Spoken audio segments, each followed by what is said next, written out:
अस्सलातु वस्सलामु अलैका या रसूल अल्लाह सल्लल्लाहु अलैहि वालैहि वसल्लम। अस्सलामु अलैकुम रहमतुल्लाहि व बरकातुहू।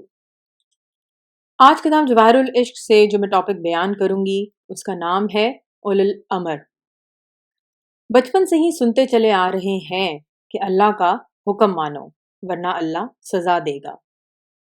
एक डर सा बैठ गया कि क्या करना चाहिए जो सजा ना मिले। कुछ तो ऐसा होगा कि जिससे अल्लाह हमसे खुश हो जाए, तो अल्लाह का हुक्म सामने आ गया। अल्लाह ताला कहते हैं कि मेरे प्यारे महबूब सल्लल्लाहु अलैहि वसल्लम का हुक्म मानो तो मैं राजी ही राजी हूँ। जब नबी पाक सल्लल्लाहु अलैहि वसल्लम की तालीमात का मुताला किया तो आप सल्लल्लाहु अलैहि वसल्लम ने फरमाया कि जो अल्लाह कहता है वो करो। अब दोनों ही इंसान से एक दूसरे की मोहब्बत और फर्माबरदारी का मुतालबा करते हैं।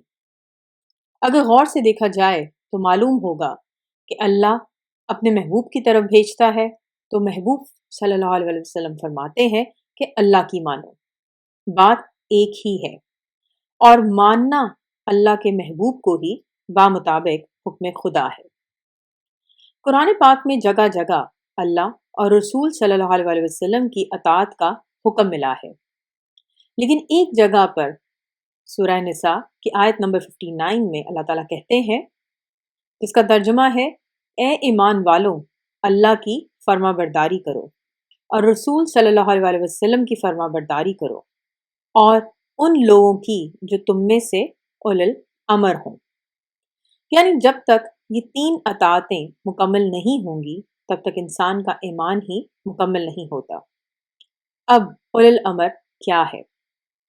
अपने फहम के मुताबिक कोई हाकिम वक्त को उलुल अमर कहता है। इसमें कोई शक नहीं है कि जब इस्लाम दुनिया में फैला तो उस वक्त किसी मुल्क या शहर का हाकिम उसे लगाया जाता था जो ज़्यादा मुत्तकी और परहेजगार होता था। यहाँ तक कि मस्जिद में इमामत के फ़राइज़ भी अमीर शहर ही इंजाम दिया करता था। लेकिन आज मुख्तलिफ हालात हैं, इसलिए हाकिम वक्त को उलुल अमर नहीं कहा जा सकता। कोई उलमा इकराम को उलुल अमर मानता है। एक अरसे तक उलमा इकराम हक गोई में बेबाक रहे हैं, जालिम हुक्मरान के सामने भी हक कहने से नहीं कतराते थे, लेकिन आज इनकी जो हालत है उससे ये तबका भी उलुल अमर नहीं कहला सकता। उलुल अमर यानी जिसका हुक्म बुलंद हो, बेहतरीन हो। अब सबसे बुलंद अल्लाह की ज़ात है, तो जो अल्लाह के अहकामात पे इल्मी और अमली तौर पर कारबंद हो वही उलुल अमर है। इस लिहाज से असल उलुल अमर औलिया और फुकरा हैं, जिनका अमर अल्लाह के हुक्म के मुताबिक होता है, क्योंकि ये ऐसे लोग हैं कि वक्त के हुक्मरान भी इनसे दुआ करवाते हैं और ये क़यामत तक रहेंगे, क्योंकि आज के दौर में वाहिद ये लोग हैं जो फ़िरका परस्ती से इज्तनाब करके बस अल्लाह और उसके रसूल सल्लल्लाहु अलैहि वसल्लम की बात करते हैं और किसी भी हस्ती की ज़ात पे उंगली नहीं उठाते और नबी पाक सल्लल्लाहु अलैहि वसल्लम की तालीमात पर अमल करते हुए इंसानियत से प्यार करते हैं। अल्लाह ताला ने इस आयत में मोहब्बत को एक कड़ी जैसी शक्ल दे दी है कि पहले मेरे वली से प्यार कर, फिर वो तेरे दिल में अल्लाह और रसूल सल्लल्लाहु अलैहि वसल्लम की मोहब्बत जगा कर तुझे अल्लाह की राह पे गामजन करेगा।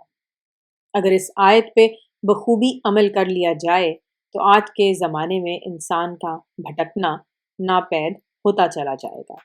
अल्लाह ताला हम सबको राह हक नसीब करें। आमीन। अस्सलामु अलैकुम रहमतुल्लाहि व बरकातुहू।